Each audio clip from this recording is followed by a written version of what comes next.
हाँ जी, तुम्हारा पानी के अंगर बैठे। जी श्रीमान, इनको माइक दीजिए। दादाजी आप भी पूछेंगे कुछ? अच्छा जी, अभी आएगा माइक, खड़े रहो आप। सीताराम महाराज। सीताराम साहब। गुरु के चरणों में नमन। आशीर्वाद।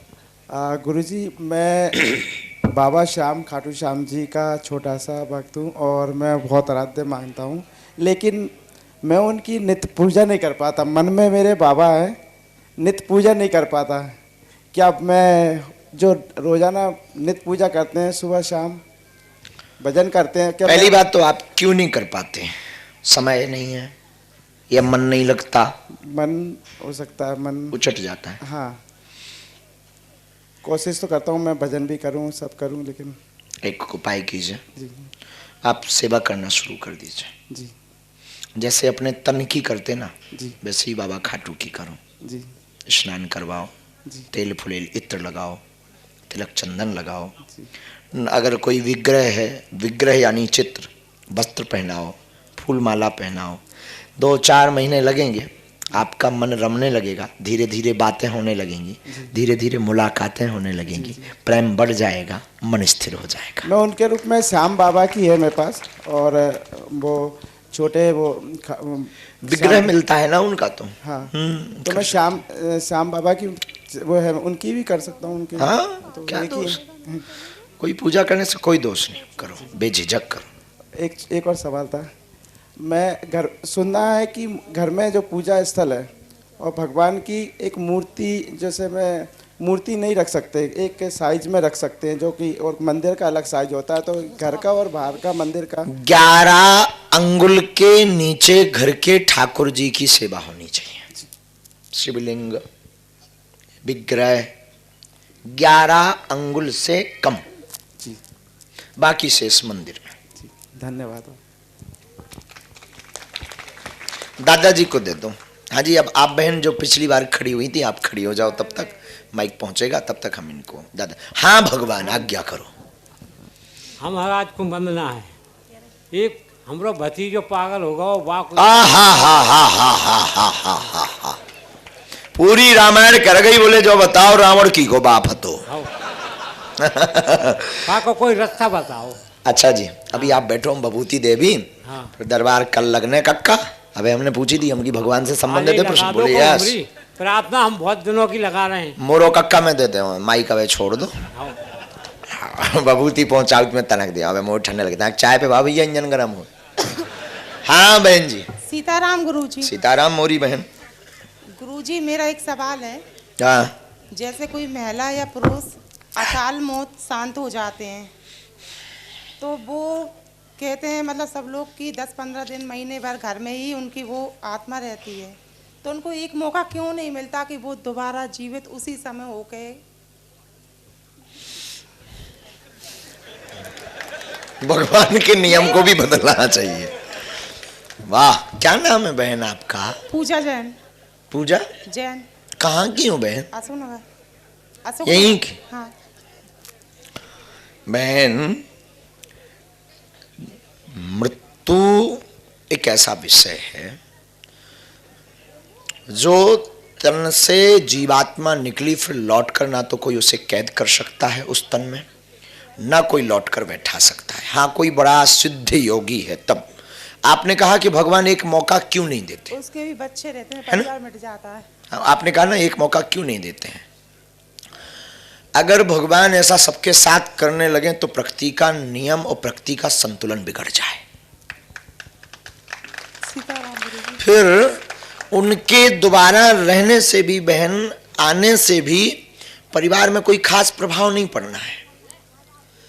ईश्वर जो गति करता है कर्मानुसार करता है। उन बच्चों को हम आज कथा में सुना रहे थे कि कोई भी कार्य हो ना, कोई भी दुर्घटना घटना हो ना, तो ईश्वर को गलत मत ठहराओ, दोषी मत ठहराओ। भगवान अगर ऐसी लीला कर रहा तो उसके पीछे ये लॉजिक भी हो सकता है कि उन बच्चों को इतना सबल ईश्वर बनाना चाहते कि उन्हें किसी का मुंह ना देखना पड़े।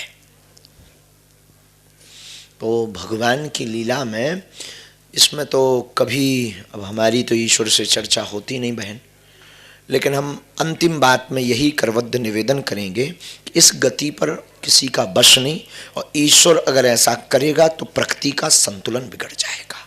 फिर हर व्यक्ति चाहेगा कि ऐसा हो, हर व्यक्ति चाहेगा कि 2 दिन और, हर व्यक्ति चाहेगा 1 घंटा और बैंक का डिपॉजिट कर लें बस। नहीं गुरुजी, 6 साल से मन में सवाल था।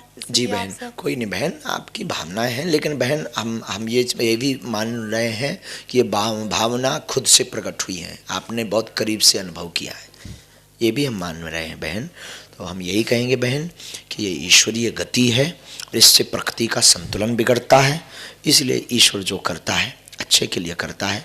और हम तो यही कहेंगे अंत में कि जो बच्चे हैं जिनको लेकर के आप ऐसी बात बोल रहे हैं, हम यही कहेंगे कि उनको और सबल बनना चाहिए, ईश्वर शायद ये चाहता है, स्ट्रांग।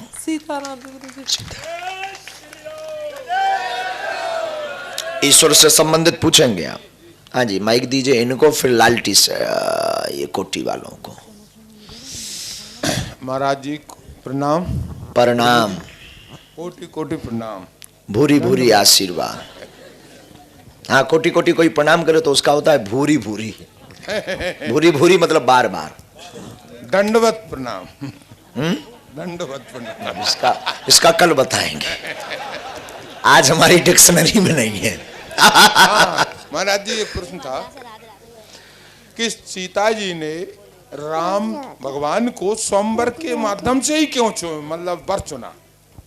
वाह, ताली बजाओ। मतलब सीता जी वो तो सक्षम थी, लेकिन स्वयंवर के माध्यम से ही श्री राम को क्यों चुना? और भी क्या ही बहुत सारे मतलब विकल्प उनके पास थे।